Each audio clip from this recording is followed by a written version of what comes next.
Aujourd'hui, une vidéo où on va simplement parler d'antagonistes. On va parler d'antagonistes et on va parler plus particulièrement des antagonistes non sympathiques, des antagonistes qui ne vont pas avoir une histoire assez tragique derrière eux pour justifier leurs actions. Ils sont simplement méchants parce qu'ils sont méchants, ou ils sont méchants parce que c'est des grandes entités qui n'ont pas conscience de ce qu'elles font, ou alors ils sont méchantes parce que c'est des entités qui n'ont pas de conscience, justement. On va voir tout ça, et donc on va diviser la vidéo en deux parties, parce que, en fait, il s'avère qu'au montage, elle s'avère être assez longue. Et plutôt que de vous étouffer sous une vidéo d'1h30, j'ai préféré diviser ça en deux parties. On va avoir donc une première partie où on va se concentrer sur les différents types d'antagonistes, donc d'antagonistes non sympathiques, hein, bien évidemment. On va avoir une seconde partie où on va voir comment, en fait, quels sont les outils que vous pouvez utiliser pour mieux les écrire, pour mieux les transcrire, etc. Dans la première partie, donc, on va vraiment se concentrer sur une catégorisation d'une part, et également d'autre part, des petits conseils pour comment les intégrer dans votre jeu de rôle. Alors, on va faire un petit truc dans cette vidéo qui va être un peu particulier, qui est qu'on va être à deux à prendre la parole. En fait, cette vidéo à l'origine n'avait pas spécialement prévu d'exister en fait. J'ai simplement un de mes joueurs qui est venu me voir et qui a dit qu'il avait regardé une vidéo que j'avais faite avec Yoka par ailleurs, et qu'il y avait une chose que j'avais dit à un moment, une phrase qui, en fait, lui avait un petit peu titillé l'esprit. J'avais dit quelque chose sur les antagonistes qui avaient forcément une backstory dramatique. Ce qui n'est pas forcément le cas. Et en plus de ça, dans mes JDR, j'en ai des antagonistes sans backstory tragique. Il est venu, il m'a proposé d'exposer son point de vue. Et je me suis dit que c'était une très bonne occasion, effectivement, et qu'il avait énormément de choses à dire sur le sujet. Et que moi, j'allais rajouter simplement quelques petites choses pour, simplement, vous dire comment est-ce que dans un JDR, on peut vraiment transcrire tel ou tel type de méchant, tel ou tel type d'antagoniste. Je vais pas faire plus de blabla, je vais alterner, lui laisser la parole, la reprendre, etc. Voilà, il y aura des petites parties. Vous avez des timecodes, vous avez les petits bandeaux en bas qui vont vous indiquer dans quelle partie vous êtes. Je vous souhaite un excellent visionnage. Et c'est parti.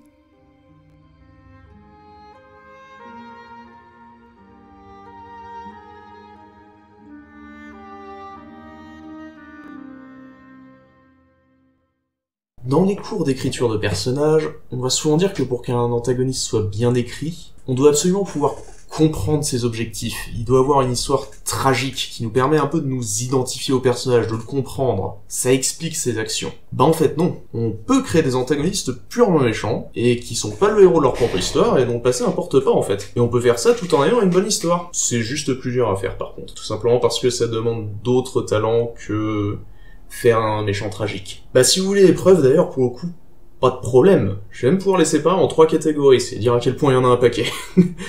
Je vais même pouvoir fournir des exemples qui existent in-universe dans Daria, en fait, de personnages qui ne sont pas des méchants tragiques, mais qui ont bien le rôle d'antagonistes. Et qui sont des antagonistes intéressants. La première catégorie d'antagoniste qui n'est pas un méchant tragique, donc méchant tragique ou méchant sympathique, pour expliquer quand même, pour bien poser. Pour moi, ce que je considère comme étant un méchant tragique ou alors un méchant sympathique, c'est un méchant où la backstory influe énormément sur son personnage, parce que justement c'est un événement passé qui l'a fait devenir ce qu'il est, il ne l'est pas devenu par nature, et où les actions, on pourrait argumenter que d'un point de vue où on modifierait légèrement notre morale, ça pourrait être argumenté comme étant de bonnes actions.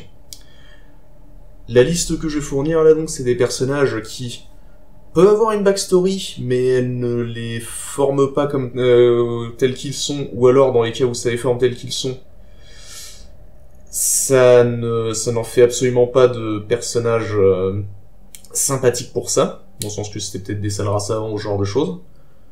Ou alors des personnages dont les actions, il n'y a pas de justification, soit ils agissent sur un instinct, soit ils font ça parce qu'ils ont envie en fait.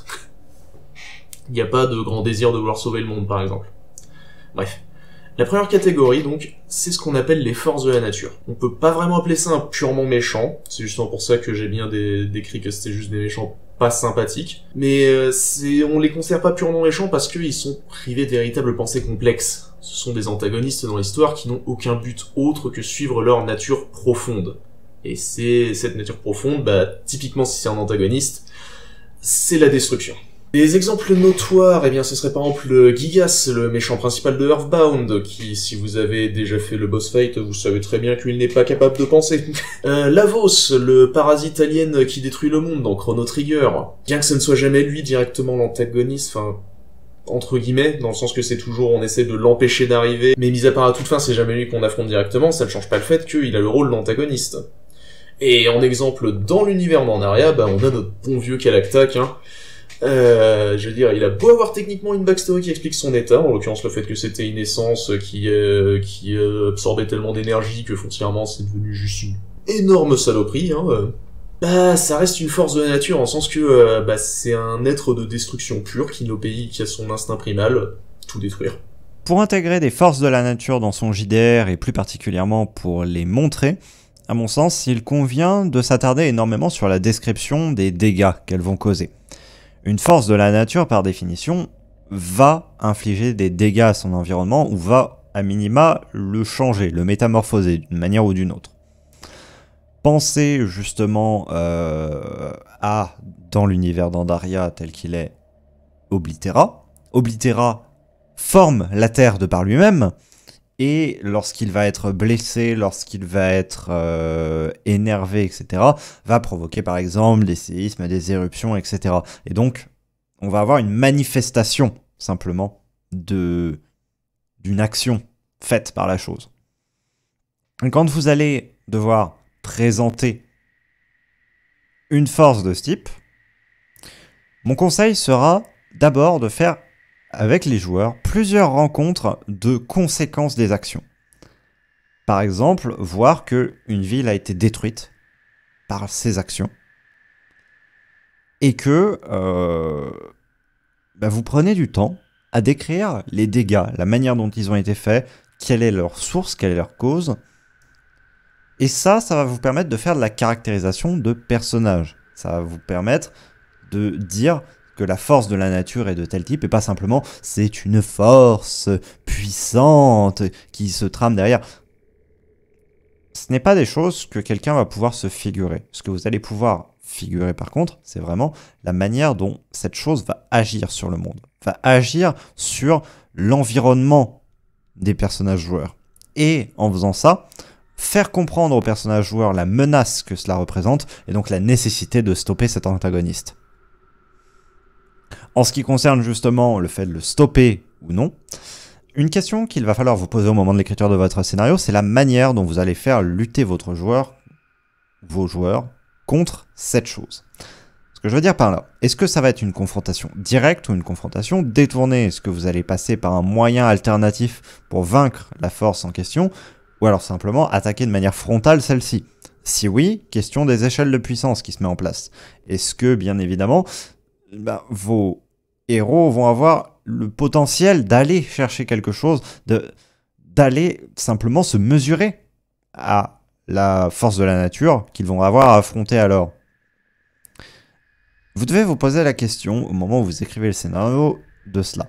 Si jamais la réponse est oui, dans ce cas-là, il faut que vous ayez une justification pour, dans ce cas-là, pourquoi est-ce que c'est pas quelqu'un d'autre qui s'en charge en fait?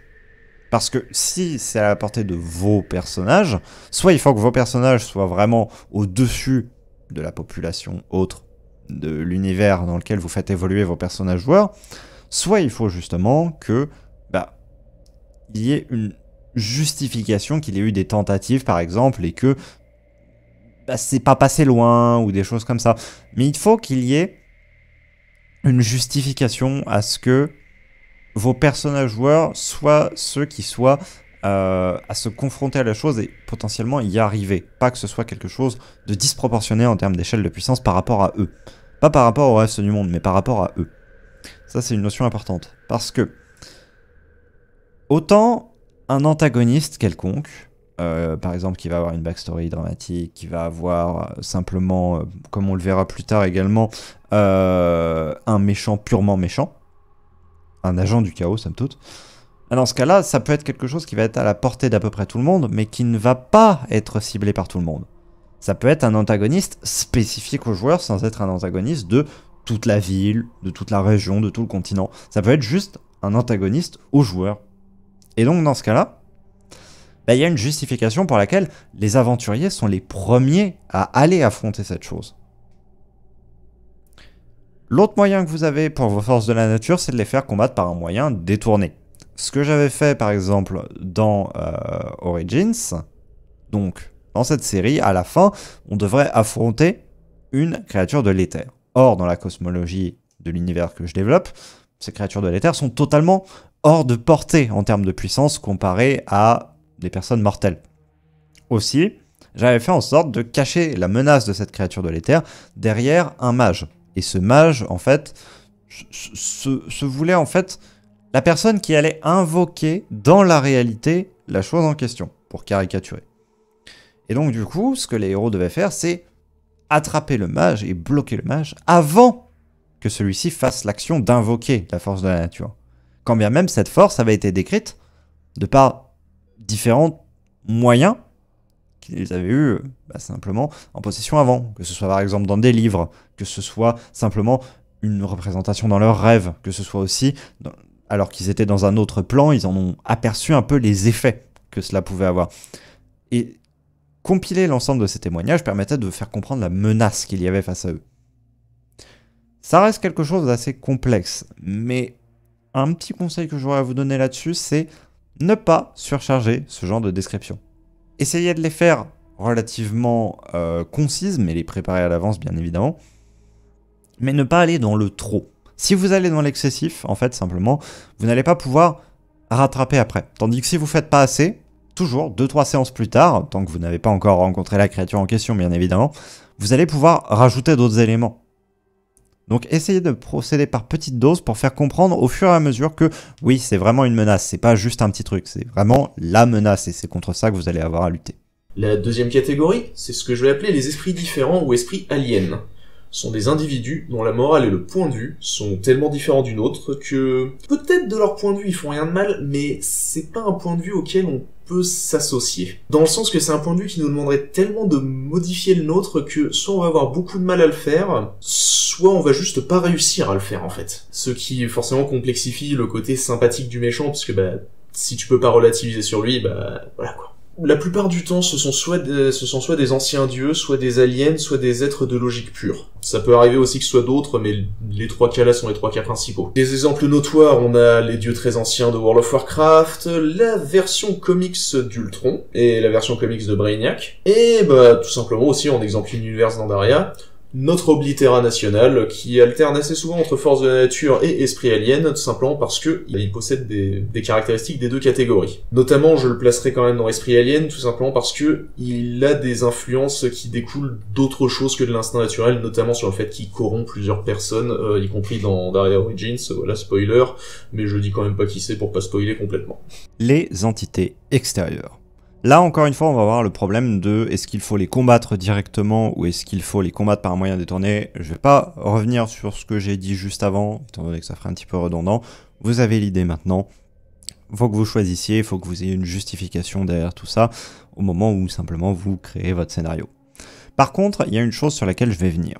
Et c'est qu'en fait, étant donné qu'on est sur des entités dont on ne peut pas justifier les motifs et qu'on ne peut pas comprendre parce qu'on est de simples humains, eh bien, il va falloir trouver un moyen quand même de décrire cela. Parce que si juste on dit « oui, vous ne pouvez pas comprendre leurs motifs et tout », ça va aller 5 minutes, mais au bout d'un temps, vous voulez quand même comprendre des choses et vos joueurs vont vous poser des questions, etc., etc.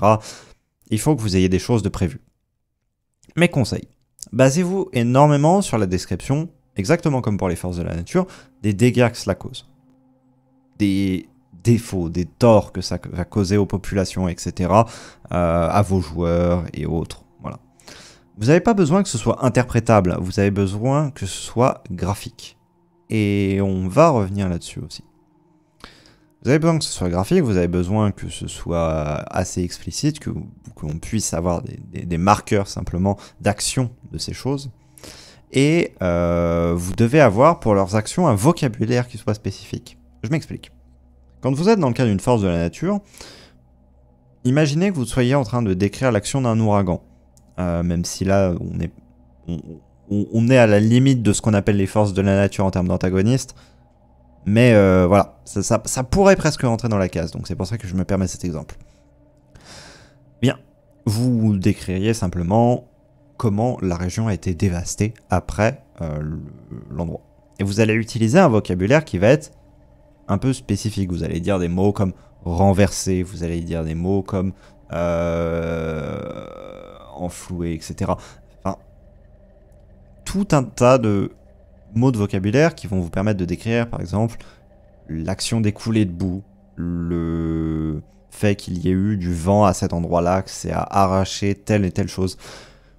Quand vous allez traiter le cas d'une force extérieure, une force alien, etc., bref, n'importe quelle créature de ce type ou entité, ou ce que vous voulez, vous allez aussi utiliser un vocabulaire spécifique. Je vais vous donner un exemple dans la littérature.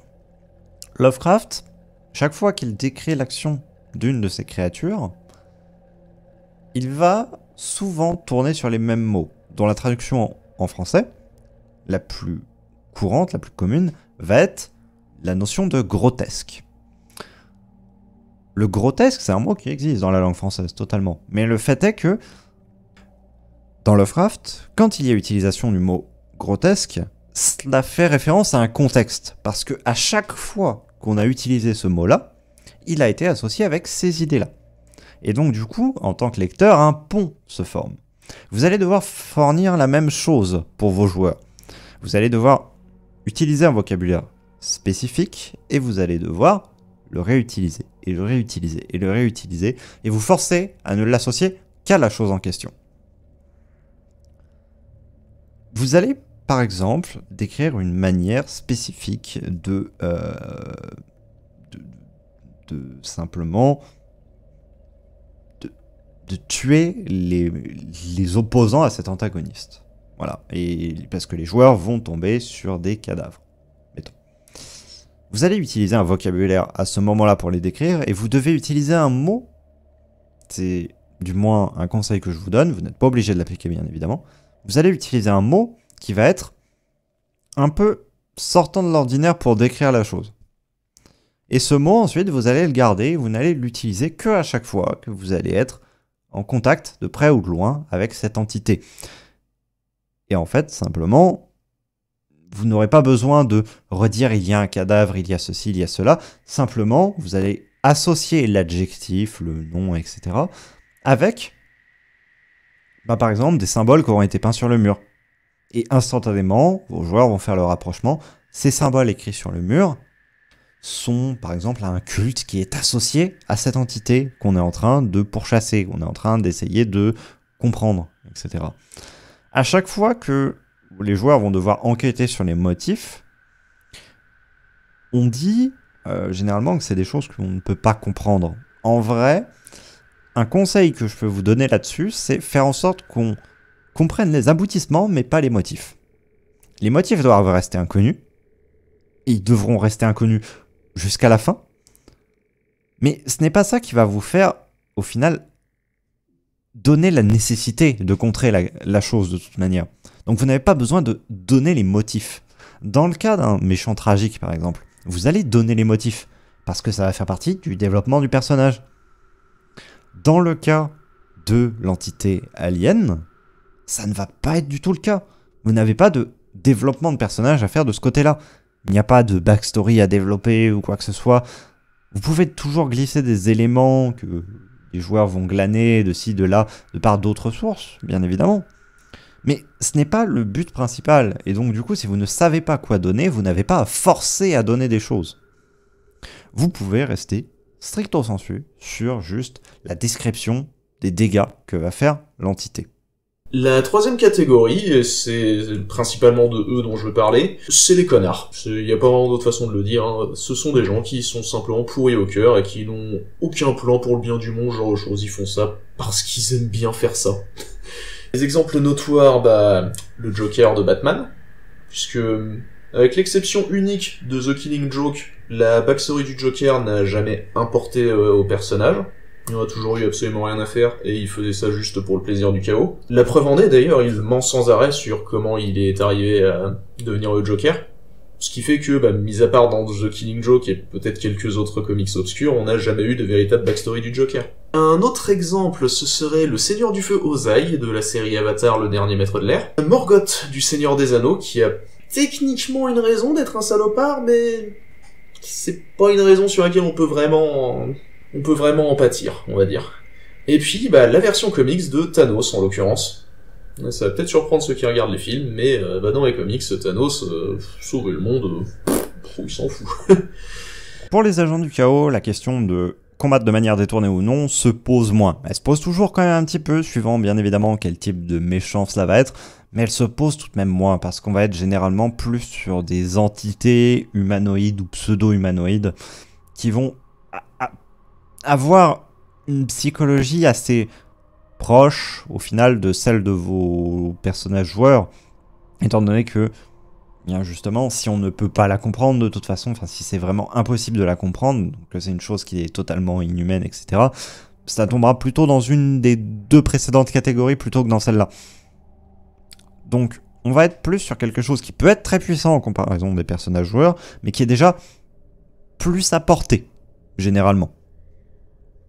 Attention, hein, vous pouvez avoir des créatures des deux précédentes catégories qui soient totalement à la portée des joueurs, bien évidemment, et qui n'aient pas besoin d'artifices ou de moyens détournés pour aller simplement contrer les plans ou contrer la créature elle-même. Bien évidemment. Mais, de manière générale, on est sur une catégorie où on a moins à se poser la question de est-ce que les joueurs vont avoir besoin de moyens détournés. Bien évidemment, par moyens détournés, j'entends par exemple attaquer une autre cible plutôt que la cible principale. Je n'entends pas simplement faire un détour pour aller contourner l'ennemi et l'attaquer par derrière. Ça, c'est pas un moyen détourné. Ça s'appelle juste utiliser un petit peu de stratégie. Juste pour dire, pour clarifier un peu la chose. Donc, comme on est dans le cadre d'un méchant vraiment méchant et pas avec une backstory qui simplement implique le fait qu'on ait une nécessité de la développer, juste il est méchant parce qu'il est méchant, en plus de tous les conseils qu'on va pouvoir voir dans la seconde vidéo, moi il y a une chose que j'aimerais vraiment pointer en jeu de rôle. Décrivez en fait vraiment ses actions. Là, bien évidemment, n'utilisez pas un vocabulaire spécifique spécialement, comme on a pu le voir pour les entités aliens, ou ne décrivez pas simplement platement les choses telles qu'elles ont été faites. Servez-vous-en pour montrer, par exemple, la barbarie, la violence de la chose, la folie du personnage, le plaisir qu'il a pris à torturer telle ou telle personne, par exemple, que sais-je encore. Et là, justement, c'était pour ce moment-là que je parlais de scène graphique, juste avant, et qu'on va pouvoir justement rebondir là-dessus, parce que vous allez pouvoir être graphique, mais vous ne devez pas briser la sensibilité de vos joueurs au passage. C'est une chose à laquelle faire attention. Pour cela, il y a une chose que je vous conseille. Certains en auront déjà entendu parler, pour d'autres ce sera une découverte. Il existe un concept qui se nomme le contrat social, qui commence à se démocratiser de plus en plus dans le milieu du jeu de rôle. J'ai une vidéo en préparation sur le sujet, mais très rapidement, qu'est-ce que c'est ? Simplement une espèce de questionnaire que vous mettez en amont de la campagne ou du scénario à vos joueurs, qu'ils vont remplir case par case, et où ils vont dire « je suis d'accord avec le fait qu'on représente telle chose, qu'on parle de telle chose, que par contre cette chose-là, je ne veux pas qu'on en parle. » Exemple. Vous êtes arachnophobe. Vous pouvez très bien supporter une description d'une araignée, ou supporter de voir une image d'une araignée, ou supporter les deux, ou supporter aucune des choses, suivant votre sensibilité vis-à-vis de la chose. Pour certaines personnes, juste la mention d'une araignée, ça les met en une situation d'inconfort. C'est une phobie ça ne se questionne pas. Vous n'avez pas à entamer simplement le mental de vos joueurs en les mettant face à des phobies, ce n'est pas le but. Et donc du coup, pour cela, vous allez simplement mettre en place une espèce de contrat social. Dans ce contrat social, vous avez à chaque fois, pour chaque item, donc là je prenais l'exemple des araignées, mais ça va couvrir tout ce qui va être torture, blessure, etc. Est-ce que vous êtes d'accord avec le fait qu'on le mentionne vaguement, qu'on le mentionne avec un peu plus de détails, que votre personnage puisse être touché par cela, que il y ait possiblement des représentations graphiques, par exemple pour les araignées, ça va pas aller dans tous les contextes bien évidemment, mais par exemple pour les araignées, votre MJ peut avoir préparé un petit croquis d'une araignée et avoir envie de le montrer parce que c'est une araignée vraiment spécifique. Et tout ça, en fait, il faut le savoir à l'avance, parce que votre but ne va pas être de briser la sensibilité de vos joueurs en passant et juste dire « Ah bah de toute façon, c'est le méchant, il est méchant ». Non, on est dans un loisir, donc on est là pour que tout le monde puisse prendre son pied sans que ça mette des gens en difficulté. Et donc du coup, la notion du contrat social est extrêmement importante pour ça. Donc du coup, vraiment, mon conseil, quand vous allez mettre en place ce genre de campagne, posez plein de questions et référez-vous à ce que vos joueurs auront répondu pour savoir ce que vous pouvez montrer. Parce que ce n'est pas parce que vous dites qu'il y a quelque chose que vous devez forcément tout décrire. Et réciproquement. Et le fait est que, si on réfléchit un petit peu avec ce contrat social, que, imaginons, tous vos joueurs l'ont rempli, vous êtes avec un groupe de 4 joueurs, il y a un des joueurs qui ne supporterait pas de mention à de la torture. Voilà.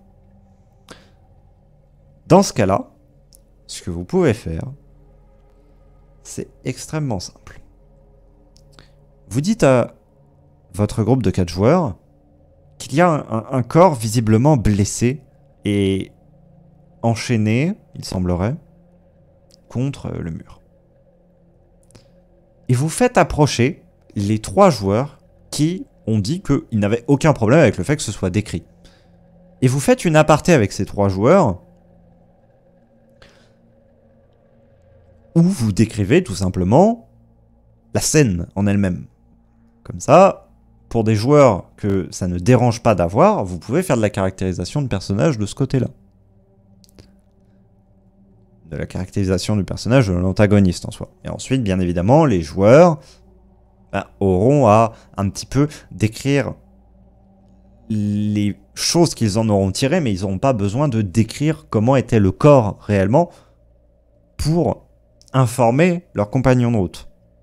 Et votre autre joueur qui du coup s'est retrouvé mis à l'écart un petit peu, vous lui faites explorer un petit peu la zone et vous lui faites tomber sur quelque chose, une information complémentaire, quelque chose.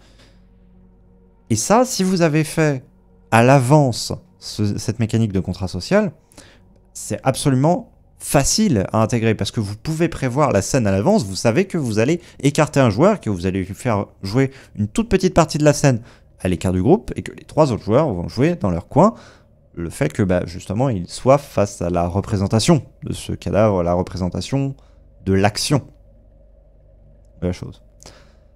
Si le contrat social est une notion qui vous intéresse, je vais bientôt sortir une vidéo comme je l'ai dit, donc n'hésitez pas à vous abonner bien évidemment pour la voir. À noter que pour les 3 exemples que j'ai cités, pour une force de la nature, un esprit alien ou alors un simple connard, la backstory du personnage, c'est possible qu'il en ait une, mais il y a que très peu de chances que ça soit un point fondateur du personnage. Je veux dire, tu peux expliquer d'où vient une force de la nature, ça change pas le fait que dans l'histoire, ce sera juste un gros truc qui menace de détruire le monde. Tu peux expliquer l'histoire d'un esprit alien, ça va pas t'aider à plus relativiser sur lui. Tu peux expliquer l'histoire d'un connard, mais ça va principalement être le fait que, quand tu es né, ça en était déjà probablement un. Tu peux avoir une backstory, mais elle influe beaucoup moins que sur, par exemple, un méchant tragique, où typiquement, ça va être sa backstory qui va le rendre beaucoup plus intéressant. Et le fait qu'on n'ait pas de backstory, ça va amener une complexification qui, justement, va venir en compte, mais je la réattaquerai plus tard. On peut noter que dans les exemples que j'ai donnés, par contre, pas tous appartiennent à une grande histoire mondialement reconnue pour leur qualité d'écriture. Je veux dire, World of Warcraft, ça fait un petit moment que le scénario, voilà, n'en parlons pas trop. Les comics, il y en a beaucoup qui sont extrêmement mal écrits. Je pense que si je demandais à Siegfried des comptes rendus d'absolument toutes ses saisons d'Andaria et de ses romans, je pense qu'il y en aurait certains qui me diraient qu'ils pensent qu'il a mal écrit. Un méchant purement méchant n'est pas un signe d'une mauvaise histoire, mais ce n'est pas non plus un signe d'une bonne histoire. C'est un outil, c'est comme tout, il faut savoir l'utiliser. D'ailleurs, dans pas mal d'histoires que j'ai citées, en l'occurrence Seigneur des Anneaux, Avatar, Batman, le méchant purement méchant, il complémente à la perfection son rôle, bien mieux que ce qu'un méchant tragique aurait donné, en fait.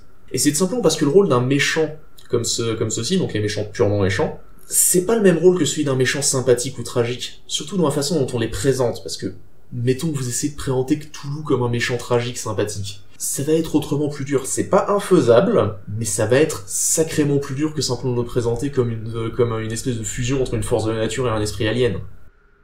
Cette première partie est à présent terminée. J'espère qu'elle vous aura apporté quelques clés de compréhension pour ce qui concerne les antagonistes non sympathiques.